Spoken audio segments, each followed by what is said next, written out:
Friends, എല്ലാവർക്കും ആയുർവേദ ടോക്സിന്റെ പുതിയ എപ്പിസോഡിലേക്ക് സ്വാഗതം. എന്റെ പേര് സെറിൻ. ഞാനൊരു ആയുർവേദ ഡോക്ടറാണ്. തൃശ്ശൂരാണ് നമ്മുടെ ക്ലിനിക്ക് വരുന്നത്. അപ്പോൾ ഇന്നത്തെ നമ്മുടെ ടോപ്പിക് വന്നിട്ട് വൈറ്റമിൻ എ നമ്മൾ തീർച്ചയായിട്ടും കുഞ്ഞുങ്ങൾക്ക് ഒരു പ്രാഥമിക ആരോഗ്യ കേന്ദ്രത്തിൽ നിന്ന് നമ്മൾ കൊടുക്കേണ്ടതാണ്. അത് നിങ്ങളുടെ കുട്ടികൾക്ക് നിങ്ങൾ കൊടുക്കുന്നുണ്ടോ, എന്തുകൊണ്ടാണ് നമ്മൾ കൊടുക്കേണ്ടത്, എന്താണ് അതിന്റെ ആവശ്യകത, അതൊക്കെയാണ് നമ്മൾ ഇന്ന് ഈ ടോപ്പിക്കിൽ ഡിസ്കസ് ചെയ്യാൻ പോകുന്നത്. അപ്പൊ തീർച്ചയായിട്ടും എല്ലാവരും സ്കിപ്പ് അടിക്കാതെ ഫുൾ ആയിട്ട് തന്നെ കാണാൻ ശ്രമിക്കാം. ഓക്കെ, അപ്പൊ വൈറ്റമിൻ എ എന്താണെന്ന് ആദ്യം തന്നെ പറയാം. വൈറ്റമിൻ എ എന്ന് പറയുന്നത് it is an essential micro nutrient. നമുക്കറിയാം നമ്മുടെ ശരീരത്തിൽ ഒരുപാട് ന്യൂട്രിയൻസിന്റെ ഉൽപാദനം നടക്കുന്നുണ്ട്. പക്ഷേ വൈറ്റമിൻ എക്ക് തീർച്ചയായിട്ടും ശരീരത്തിൽ സ്വന്തമായിട്ട് ഉൽപ്പാദിപ്പിക്കാനുള്ള കഴിവില്ല. അപ്പൊ അതുകൊണ്ട് തന്നെ അത് നമ്മൾ തീർച്ചയായിട്ടും നമ്മുടെ ശരീരത്തിന്റെ, അതായത് നമുക്ക് ആഹാരത്തിൽ നിന്നും അതുപോലെ തന്നെ നമുക്ക് മറ്റ് സപ്ലിമെന്റ്സിൽ നിന്നും മാത്രമേ നമുക്ക് ഈ വൈറ്റമിൻ എ നമുക്ക് ശരീരത്തിന് ആഗിരണം ചെയ്യാനായിട്ട് പറ്റുള്ളൂ. ഓക്കെ, അപ്പോൾ എന്തിനാണ് ഈ വൈറ്റമിൻ എ നമ്മൾ എടുക്കുന്നത്? നമുക്ക് ആഹാരത്തിൽ കൂടെ കിട്ടുമല്ലോ, പിന്നെ എന്തിനാണ് നമ്മൾ എടുക്കുന്നത്? അപ്പൊ നമ്മൾ ചിലപ്പോൾ ആഹാരത്തിൽ കൂടെ കഴിക്കുന്നുണ്ടെങ്കിലും അത് വൈറ്റമിൻ എ നമുക്ക് ആഗിരണം നമ്മുടെ ശരീരം പെട്ടെന്ന് തന്നെ ചെയ്യണമെന്നില്ല. കാരണം നമ്മുടെ ശരീരം എല്ലാം തന്നെ അബ്സോർബ് ചെയ്യുന്ന ഒരു സ്വഭാവമുള്ള ആളല്ല. അപ്പൊ അതുകൊണ്ട് തന്നെ നമ്മൾ ഇതിന് വേണ്ടിയിട്ട് ഒരു സപ്ലിമെന്റ് തന്നെ പുറത്തുനിന്ന് എടുക്കേണ്ടത് നിർബന്ധമാണ്. അപ്പൊ അതിന് വേണ്ടിയിട്ട് നമുക്കിപ്പോ പ്രാഥമിക ആരോഗ്യ കേന്ദ്രങ്ങളിലൊക്കെ ഇപ്പൊ ഇത് അവൈലബിൾ ആണ്. ഇനി ഇതിന്റെ ഈ വൈറ്റമിൻ എ ഡെഫിഷ്യൻസി, അതായത് ഇത് നമ്മൾ എടുത്തില്ലെങ്കിൽ എന്തൊക്കെ ഫംഗ്ഷനിങ്ങിൽ വരുന്ന വ്യത്യാസം, വൈറ്റമിൻ എ നമുക്ക് എന്തൊക്കെ ഫംഗ്ഷനിങ് ആണ് നമ്മുടെ ശരീരത്തിൽ നടക്കുന്നതെന്ന് ഞാൻ പറയാം. അപ്പൊ ആദ്യം തന്നെ നമ്മുടെ കണ്ണിന്റെ കാഴ്ചയ്ക്ക് വൈറ്റമിൻ എ ഭയങ്കര ഇമ്പോർട്ടന്റ് ആയിട്ടുള്ള ഒരു കാര്യമാണ്. അതുപോലെ നമ്മുടെ ഇമ്മ്യൂണിറ്റി വളരെയധികം കുറയും. വൈറ്റമിൻ എ ഡെഫിഷ്യൻസി അല്ലെങ്കിൽ വൈറ്റമിൻ എ നമ്മുടെ ശരീരത്തിലില്ലെങ്കിൽ ഇമ്മ്യൂണിറ്റി കുറയും. അതുപോലെ അലർജി കൂടും. അലർജി സംബന്ധമായ പ്രശ്നങ്ങൾ വരും. പലതരത്തിലുള്ള അലർജി ഉണ്ടല്ലോ. ശ്വസന സംബന്ധമായിട്ടുള്ള ഡിഫിക്കൽട്ടീസ് വരുന്ന അലർജീസ് ഉണ്ട്. അല്ലെങ്കിൽ നമുക്ക് മൂക്കിൽ സ്നീസിങ്, അങ്ങനത്തെ പ്രശ്നങ്ങൾ ഉണ്ടല്ലോ. അതുപോലെ മൂക്കൊലിപ്പ്, അതേപോലെ തന്നെ പലതരത്തിലുള്ള സ്കിന്നിൽ വരുന്ന അലർജീസ് ഉണ്ട്. അതെന്തൊക്കെയാണ്? കരപ്പൻ, ഫംഗൽ ഇൻഫെക്ഷൻ പോലെ ചൊറിച്ചിലുകൾ വരും. അതേപോലെ സ്കിന്നിൽ റാഷസുകൾ വരും. അപ്പൊ അങ്ങനെ പലതരത്തിലുള്ള ബുദ്ധിമുട്ടുകൾ നമുക്ക് വൈറ്റമിൻ എ ഡെഫിഷ്യൻസി കൊണ്ട് ഉണ്ടാവും. പക്ഷേ നമുക്ക് പിന്നീട് അതൊരു വലിയ കണ്ടീഷൻ ഒക്കെ പറയുകയാണെങ്കിൽ സിറോത്താൽമിയ, അതേപോലെ വൈറ്റമിൻ എയുടെ പലതരത്തിൽ ന്യൂട്രീഷണൽ ബ്ലൈൻഡ്നെസ് എന്നൊക്കെ പറയും. കണ്ണിന്റെ കാഴ്ച നഷ്ടപ്പെടുക വൈറ്റമിൻ എ ഡെഫിഷ്യൻസി കൊണ്ട് നമ്മുടെ കണ്ണിന്റെ കാഴ്ച ഫുള്ളായിട്ട് നഷ്ടപ്പെടുന്ന അവസ്ഥ. അപ്പൊ അതിലേക്കൊക്കെ നമ്മുടെ ശരീരത്തിന് പോകേണ്ടി വരും. അപ്പൊ നമുക്ക് വൈറ്റമിൻ എ എത്രത്തോളം പ്രാധാന്യമുണ്ട് എന്നുള്ളത് മനസ്സിലാക്കണം. ഇനി വൈറ്റമിൻ എ നമ്മുടെ ശരീരത്തിൽ എന്താണ് ചെയ്യുന്നത്? ഒന്നുമില്ല. നമ്മുടെ സെല്ലുകളുണ്ട്, നമ്മുടെ ശരീരത്തിലെ കോശങ്ങളുണ്ട്. ആ കോശങ്ങളുടെ പ്രൊലിഫറേഷൻ ആൻഡ് ഗ്രോത്ത്, ഡെവലപ്മെന്റ്, ഇതാണ് അവർ പ്രധാനമായിട്ടും വൈറ്റമിൻ എ ചെയ്യുന്നത്. അതുകൊണ്ട് സെല്ലിന്റെ വിഭജനം, അതുപോലെ നമ്മുടെ എപ്പിത്തീലിയൽ സെൽസ് ഉണ്ട്. എല്ലാ ഓർഗൻസിലും നമുക്ക് സ്കിന്നിൽ ഉണ്ടല്ലോ എപ്പിത്തീലിയൻ സെൽസ്, അതുപോലെ തന്നെ പല കണ്ണുകളുടെ എപ്പിത്തീലിയൻ സെൽസ് ഉണ്ട്. അങ്ങനെ എല്ലാ തരത്തിലുള്ള എപ്പിത്തീലിയൻ സെൽസിന്റെ വിഭജനം നടക്കുന്നുണ്ട്. അത് വൈറ്റമിൻ എ ഉണ്ടെങ്കിൽ മാത്രമാണ് അതിന്റെ വിഭജനം, അതിന്റെ ഗ്രോത്ത്, അതിന്റെ ഡെവലപ്മെന്റ് ഒക്കെ നടക്കുള്ളൂ.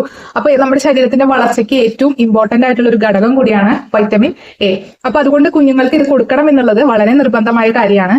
പിന്നെ 1970 നമ്മുടെ എല്ലാ കൺട്രീസിലും, രാജ്യങ്ങളിലും ഇതുപോലെ രോഗാരോഗ്യ സംഘടനയുടെ ഒരു സർവേ നടന്നത്. അപ്പൊ എന്തൊക്കെ ന്യൂട്രീഷൻ ആണ് കുഞ്ഞുങ്ങളിൽ കുറവ് എന്നറിയാനാണ് ആ ഒരു സർവേ നടന്നത്. അപ്പൊ അങ്ങനെ നടന്ന സമയത്ത് നമ്മുടെ ഇന്ത്യ അടക്കം ചില രാജ്യങ്ങളിൽ കുഞ്ഞുങ്ങളിൽ വൈറ്റമിൻ എ ഡെഫിഷ്യൻസി ഉണ്ടെന്ന് അവർ കണ്ടുപിടിച്ചു. അപ്പൊ വൈറ്റമിൻ എ ഡെഫിഷ്യൻസി ഉണ്ടാവുമ്പോൾ നമ്മൾ എന്ത് ചെയ്യണം? അത് കുറയ്ക്കാനായിട്ട് അല്ലെങ്കിൽ അത് സപ്ലിമെന്റ് ആയിട്ട് കൊടുക്കണം എന്നുള്ള ഒരു നയം നമ്മുടെ രാജ്യത്ത് വരികയും അങ്ങനെ എല്ലാ കുട്ടികൾക്കും വൈറ്റമിൻ എയുടെ സപ്ലിമെന്റ്സ് നമ്മൾ കൊടുക്കാനും തുടങ്ങി. ഇപ്പൊ നമുക്കറിയാം ഒരു 6 മാസം തൊട്ട് 5 വയസ്സ് വരെയുള്ള കുഞ്ഞുങ്ങളിൽ ഇപ്പോൾ ഈ വൈറ്റമിൻ എയുടെ ഡ്രോപ്സുകൾ എല്ലാ പ്രാഥമിക ആരോഗ്യ കേന്ദ്രത്തിലും കൊടുക്കുന്നുണ്ട്. അപ്പോൾ അത് അറിയാത്തവരോടാണ് ഞാൻ ഇത്രയും ഡീറ്റെയിൽ ആയിട്ട് പറയുന്നത്. പലർക്കും അറിയാത്തവരുണ്ട്, പക്ഷെ കുഴപ്പമില്ല. നിങ്ങൾ ഇപ്പൊ ഇതുവരെ കൊടുത്തിട്ടില്ലെങ്കിൽ വിഷമിക്കേണ്ട. ഇനി തൊട്ടിട്ട് 6 മാസം തൊട്ട് 5 വയസ്സ് വരെ നമുക്കിത് കൊടുക്കാൻ പറ്റുന്നുള്ളൂ. നമ്മുടെ ഗവൺമെന്റ് നമുക്ക് അലോട്ട് ചെയ്യുന്നുള്ളൂ. അപ്പൊ അതുകൊണ്ട് ആ സമയത്ത് നമ്മൾ തീർച്ചയായിട്ടും കുഞ്ഞിന്, അപ്പൊ 6 മാസം കഴിഞ്ഞാൽ പിന്നെ 1 വയസ്സ് കഴിഞ്ഞാൽ 1.5 വയസ്സ്, അങ്ങനെ 2.5 വയസ്സ്, 1.5 വയസ്സ് കഴിഞ്ഞാൽ പിന്നെ 2 വയസ്സ്. അപ്പൊ 6 മാസമാണ് അതിനൊരു കറക്റ്റ് ഡേറ്റും കൂടി അവർ തരും. ഈ മാസത്തിന്റെ ഇത്രയും മാസം, 6 മാസം കഴിഞ്ഞ ഈ ഡേറ്റിലാണ് നിങ്ങൾ വരേണ്ടത് എന്നുള്ളത് അവർ കറക്റ്റ് ആയിട്ട് നിങ്ങൾക്ക് എക്സ്പ്ലെയിനും കൂടി ചെയ്തു തരുന്നതാണ്. അപ്പൊ തീർച്ചയായിട്ടും ആരെങ്കിലും പോവാത്തതുണ്ടെങ്കിൽ നിങ്ങൾ പോവുക. നമുക്കറിയാം, നമുക്കൊരു വാക്സിനേഷൻ ചെയ്യാനാക്കിയിട്ട് ഒരു കുട്ടികൾക്ക്, അമ്മമാരുടെ കയ്യിൽ, പാരന്റ്സിന്റെ കയ്യിൽ ഒരു ബുക്കൊക്കെ ഉണ്ടാവും. ആ ബുക്കും കൊണ്ട് നിങ്ങൾ പ്രാഥമിക ആരോഗ്യ കേന്ദ്രത്തിൽ ഈ വൈറ്റമിൻ എ കൊടുക്കുന്ന ദിവസം പോയി കഴിഞ്ഞാൽ, നിങ്ങൾ 6 മന്ത് കഴിഞ്ഞിട്ടാണ് പോകുന്നതെന്ന് തീർച്ചയായിട്ടും നിങ്ങൾക്ക് അവിടെ നിന്ന് വൈറ്റമിൻ എയുടെ ഡ്രോപ്സുകൾ നിങ്ങളുടെ കുഞ്ഞിന് കൊടുക്കുന്നതാണ് കേട്ടോ. അപ്പോൾ വളരെ വലിയ എന്താ പറയാ, ഒരുപാട് ടെൻഷൻ അടിക്കാനൊന്നുമില്ല. അല്ലെങ്കിൽ നിങ്ങൾ നിങ്ങളുടെ തൊട്ടടുത്തുള്ള ഒരു ആശാ വർക്കറെ സമീപിക്കുക. അപ്പൊ അവര് നിങ്ങളുടെ കുഞ്ഞിനായിട്ട് കറക്റ്റ് ഡേറ്റ് ആയെങ്കിൽ അവർ എവിടേക്കാണ് നിങ്ങൾ ഇൻസ്ട്രക്ട് ചെയ്യും. അവിടെ വന്നു കഴിഞ്ഞാൽ കിട്ടും എന്നുള്ളത് അവർ ഇൻസ്ട്രക്ട് ചെയ്യും.